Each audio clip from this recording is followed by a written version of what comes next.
What is happening, everybody? Welcome back to the Hybrid Network and yet another DC Extended Universe topic video. I'm Luke, and today we're going once again back into the TV side of things, focusing on CW's The Flash. If you were watching the broadcast on Tuesday night, then you'll know that the identity of the season-long villain was revealed, and I'm here to warn anyone who has not seen that episode to click off of this video right now, because we're going full in-depth with what was revealed. So, if you're still with us, let's go ahead and get started.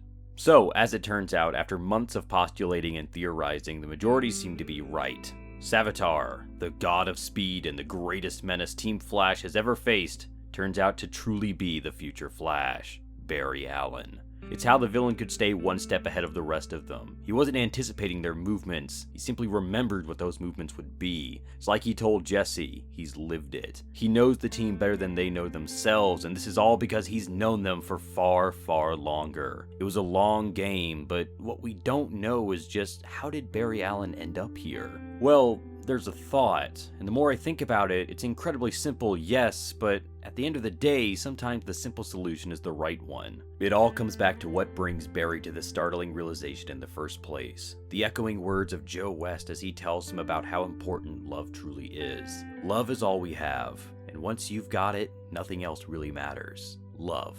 That's the key thing here, because Joe West posits it as the strongest thing in the world. It's one of our central emotions, one of the aspects of our humanity that can truly define us. Love is all-powerful, and it can bring great joy, or terrible ruin.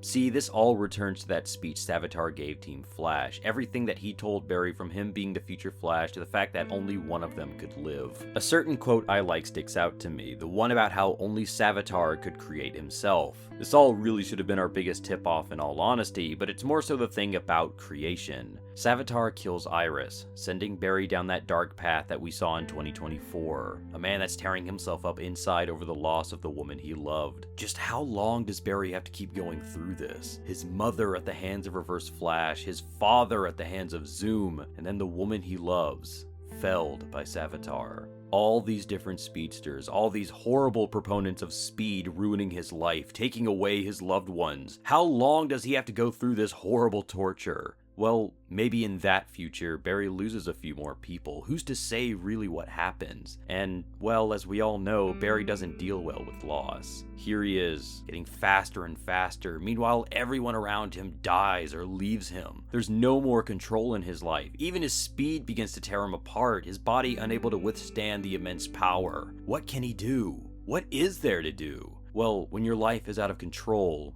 you take control back. His love cost him immense pain, sent him into a downward spiral with nowhere to go. So, love had to go. In his heart, there could be no more room for love. It had caused nothing but problems. Flashpoint, Iris, Reverse Flash, Zoom, Savitar. At some point, he finds out the truth. Whether he builds the armor himself or simply comes to the same conclusion, it doesn't matter. It sends Barry over the edge, knowing that the man that took everything from him was himself. Thawne's words slowly begin to echo in his ear. Now, who's the villain? Well, the words ring true. He is the future Flash. He begins to amass his power, grow faster, stronger, more powerful, becoming what he was always meant to be. A god. Without his emotional ties, he's able to become the fastest thing alive, to truly break new ground and guarantee that he has the power to wrestle control of his life away from cruel fate and deliver it solely into his own hands. Still, there's that matter of getting to this point. He knows Savitar is the one that killed Iris.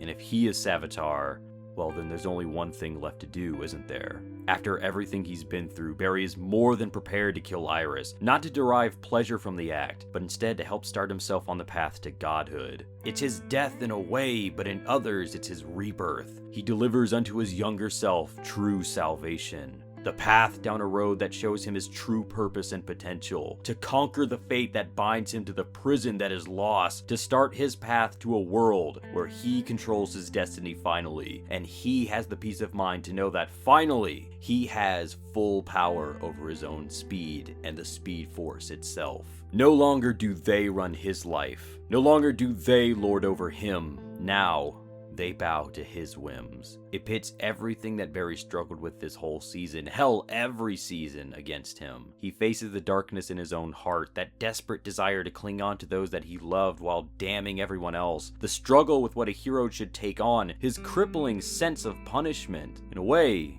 future Barry embodies all of those faults. And what could embody the ultimate gift and the ultimate sense of repentance besides killing the one person that matters most? As humans, we're nothing without love, but gods, well, they have no need for love.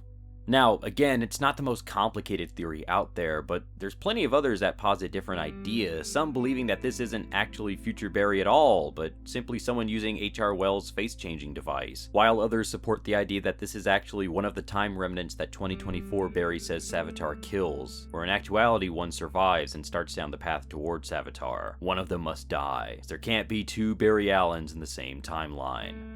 But again, in my honest opinion, sometimes the most simple solution just holds the most weight. But what do you guys think? What led Barry down this dark path towards Savitar, and is this guy actually the Barry we know and love? Let me know in the comments down below, and make sure you stay subscribed to the Hybrid Network to stay all up to date on all of our videos as they come out. My name is Luke, and I'll catch you guys next time.